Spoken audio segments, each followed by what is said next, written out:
ونصلي على رسوله الكريم أما بعد فأعوذ بالله من الشیطان الرجیم بسم اللہ الرحمن الرحیم۔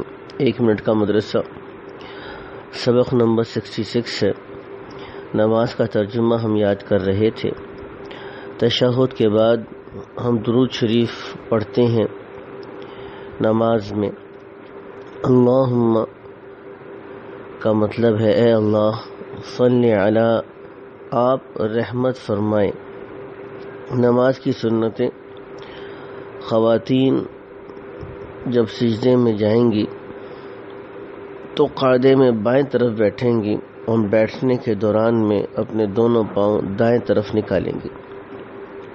خواتین اپنے دونوں پاؤں کو دائیں طرف نکالیں گی اور قاعدے میں دونوں ہاتھوں کی انگلیوں کو خوب ملا کر رکھیں گی۔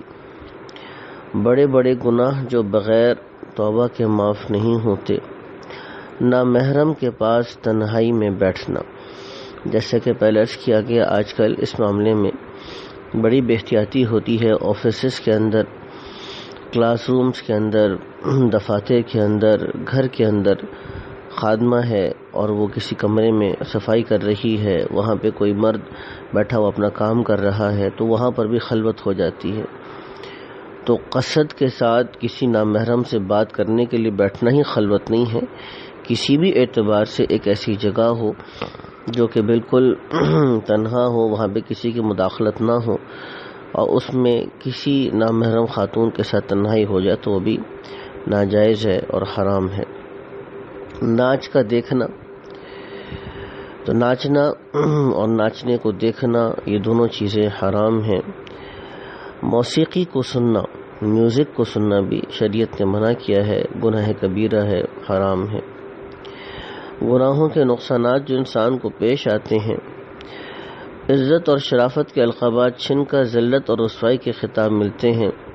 مثلا نیکی کرنے سے جو شخص نیک، فرمانبردار، تہجد گزار کہلاتا ہے، اگر خدا نہ خواستہ گناہ کرنے لگا تو اب وہی شخص فاسق، فاجر، زانی، ظالم وغیرہ کہا جاتا ہے۔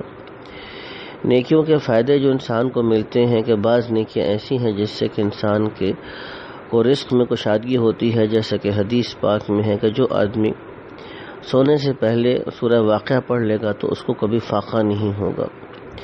ایمان کی برکت سے تھوڑے کھانے میں آسودگی ہوتی ہے۔ حدیث پاک میں ذکر ہے کہ ایک آدمی حالت کفر میں بہت کھایا کرتا تھا لیکن ایمان لانے کے بعد کم کھانے لگا۔ جناب نبی کریم صلی اللہ علیہ وسلم نے فرمایا، مومن 1 آنت میں کھاتا ہے اور کافر 7 آنت میں۔